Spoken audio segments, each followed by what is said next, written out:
Welcome back, everybody. Welcome back to another episode of the Power Shop. It's your boy Lil Slim. I'm coming at you at Lil Slim TV on YouTube. You can also follow me on Instagram. I'm at the real Lil Slim 17 on Instagram. That's at the real Lil Slim 17 on Instagram, and you can come check my Instagram page out.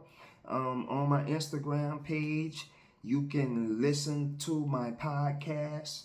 You can see interviews. You can view music videos. And if you just click the link in my bio, um, it's all right there for you. You can listen to music. You can buy music. It's all right there for you. But today, we have a sports update, and we're going to get into that. So yesterday was a pretty busy day. We started the day with some college football. Welcome back, college football. We started that day with Georgia Tech versus Florida State. Matter of fact, it was an unranked Georgia Tech versus a 10th ranked Florida State Seminoles. I watched some of that game, and that entire game, it was exciting. It was exciting. I mean, Georgia Tech, they won the game on the last play of the game on a field goal, right? So, first game of college football was a thriller. Now, they had like maybe 6 games on yesterday, and I won't cover all 6, but I just want to, get into that Georgia Tech and that Florida State game. And like I said, it was the first game of college football. Also, they didn't play that game here in the States. They played that game in Dublin, Ireland. So Florida State fans and Georgia Tech fans, they took a trip out of the United States and they went to Dublin, Ireland. And once again, that game was good. Both quarterbacks played excellent football. I saw excellent football from both sides. Any one of them teams could have won that game. It just so happened Georgia Tech got the ball last and they was able to kick the field goal to end the game. So that's what happened in some college football. Now, also you had some preseason NFL games going on. It was the last round of the preseason games, and I watched the Cowboys play, and they let Trey Lance, they let him play a lot in this game, and he scored 2 touchdowns. I think he ran for 1, and I think he threw for 1. But he had 5 interceptions. 5, right? And in this game, it's pretty much an evaluation game because the season about to start. So you come in this game and you throw 5 intercepts, and the team is trying to evaluate you. You came in as the 3rd string quarterback. And we talking about Trey Lance now. He was in San Francisco. The coaches and I think people around the league, they looked at his athleticism and said that he can play in the league. Now, has he been getting the opportunities? I would say they gave him an opportunity. I would say in San Francisco they gave him an opportunity. Brock Purdy just came along and they saw what they saw in Purdy and quickly realized that they can move on from this Trey Lance guy. The money, I'm not sure what the money situation was, but I think they paid Trey Lance pretty good in San Francisco. And then when they realized that they didn't need him, that they found something even better in Purdy, they shipped him off to Dallas. He's not going to start in front of Dak Prescott. He's not going to start in front of Cooper Rush. The question I have is will Trey Lance even make the team after that performance yesterday? That's the biggest question I have. Will Trey Lance even make the team? That's how poor that performance was yesterday. So that's just another eternal thing Dallas gonna have to address and look at to see whether they want to keep this guy around or they just gonna cut their losses with him and get rid of him, because I don't see no value in keeping him. That's just the truth of the matter. We talking sports. So when we talk sports, we might have to talk harsh realities, and then people say, why are you talking about that? You're talking about the man's job and all that. Hey man, this is sports. This is competition. You see what I'm saying? And the harsh reality of sports is if you ain't doing the job, you got to go. That's the harsh reality of sports, So with that being said, I'm going to go on and move on from Trey Lance, and I'm going to head back down to Pittsburgh. I'm already there. Now don't trip, because don't think I'm like a Pittsburgh fan just because I'm wearing the hat. I'm just wearing the hat because I had it and I liked it, so I put it on.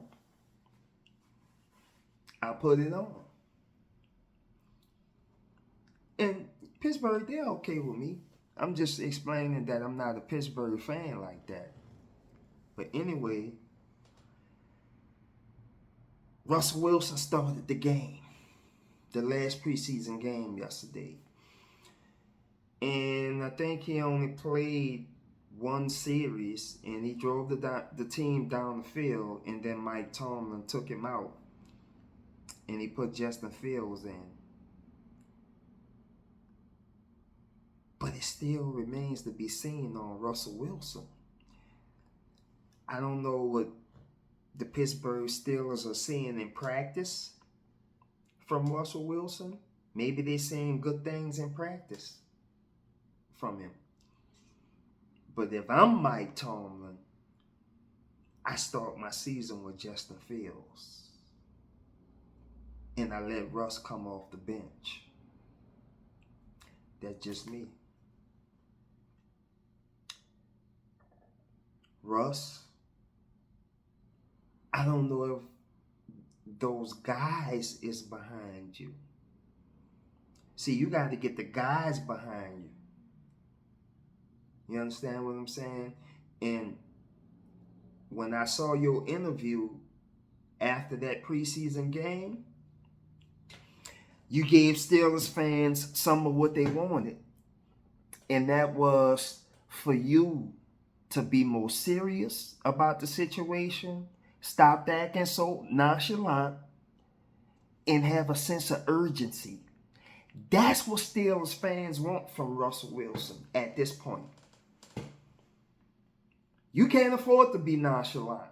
You can't afford to act like everything is just okay with you, because it's not okay. Why? Because you're not playing good football. You're just not playing good football, Russ. So it was good to see that interview you did. It was good to see you serious. It was good to see that you're taking a sense of urgency. All that was good to see. Now we need to see that translate on the field. That's what we need to do. Now, you never know what Mike Tomlin have up his sleeve, because he do have Russell Wilson and he does have Justin Fields. He could be trying to run some type of dual offense where he utilizing both of them. The Steelers haven't showed us none of that in the preseason. They haven't showed us any of that in the preseason. So something tells me Mike Tomlin, he's going to use these guys and he's going to use them together as a dual threat. But you still need Russell Wilson to play good to make it work. So we'll see. We'll see what Mike Tomlin has up his sleeve when the season starts. But something telling me that he's going to use both of those guys as a dual threat. He might have Justin Fields in a slot anywhere, at running back anywhere, because Justin Fields, he just that athletic. They can move him around like that. So Pittsburgh fans, we'll see. We'll be watching. We're going to be watching Russell Wilson, and we're definitely going to be watching Justin Fields, because if this season don't go right for Russ, then the Steelers already know that they can move on from Russ, but they gonna keep Justin Fields. They ain't gonna let both of them go. They're already prepared to move on from Russ. He's only on the $1.2 million contract. He's getting his money from Denver. Denver is still paying him on his old contract that he had with Denver, and they're going to be paying him over $35 million. So he getting that money from Denver. But they're only getting $1.2 million from Pittsburgh. So the Steelers, they are prepared to move on from him if they need to. And I think that's just what's going to happen if he don't perform this season. So that's it with Russ. I'm moving on.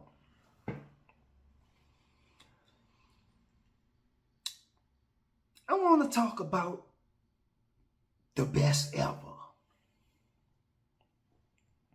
And when we talk about the best ever, we talking about boxing.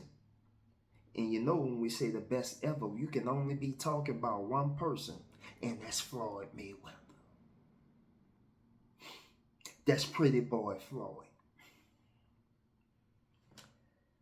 But the thing is, Floyd doing a lot of exhibition fights. And he had an exhibition fight last night in Mexico City. The problem with that was,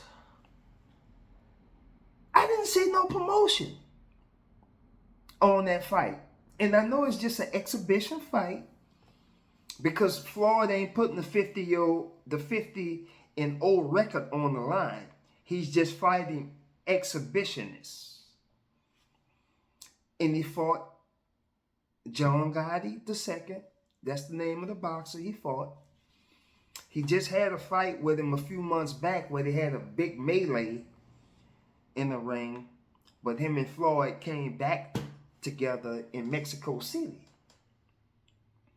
And like I said, the strange thing about that is I didn't even know Floyd was fighting. I saw clips of it on YouTube, because I don't just post YouTube videos. I watch YouTube too. And when I saw Floyd fighting, I'm like, what is this? I never even heard of the fight even happening. But you talking about the best ever. And you best believe the fight was jam-packed.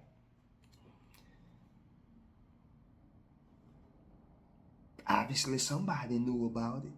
Maybe it just was me. But obviously, somebody knew about that fight, because it was jam-packed. And there's clips of it on YouTube. So Floyd went the distance, and the question is, will he ever fight again in a real sanctioned boxing match? This fight that he had in Mexico City, they didn't even have no judges. I don't know what kind of fight that was. I didn't know the fight was happening. The fight was packed full of people, but the fight didn't even have no judges. So I just don't know what kind of fight that was. It was an exhibition. Didn't really mean anything. Floyd wasn't going to lose nothing. Do I think he's going to put the 50-0 record on the line? He might do it for $1 billion bout. But you ask yourself, who can make Floyd $1 billion bag? I'm talking about one fight. 50-0 record on the line. Fighting for $1 billion. Who's big enough to make that happen with Floyd? Do you know? Because I can't, at the moment, I can't think of no one that can make that happen. So, as of right now, I would say the answer to that question would probably be no. He's not going to put that 50-0 record on the line because there isn't a worthy opponent that can draw that kind of draw and do it on pay-per-view. I just don't see anybody out there that can do that with Floyd. Maybe there's one person that can do it, and that's Canelo. Maybe Canelo could do it because he gonna have the whole Mexico behind him. But I don't think Floyd ever want to see Canelo again. I don't think Floyd want to see Canelo again. So Canelo probably be the only one that can bring that type of bag to Floyd. Because Canelo got a whole country behind him. You understand what I'm saying? So, don't mind me. I just be spitting sports to you. I be thinking from another angle. You know what I'm saying? But I want to welcome you back to another edition of the Powder Shop. And I told you I was going to extend these videos. The closer the season get, the longer I'm going to have to shoot the video for more airtime. But I want to thank you for coming. I want you to come back, check on the next sports update, hit that like button, hit that subscribe button, and once again, welcome to the Powder Shop. Holla at your boy, Lil Slim. One.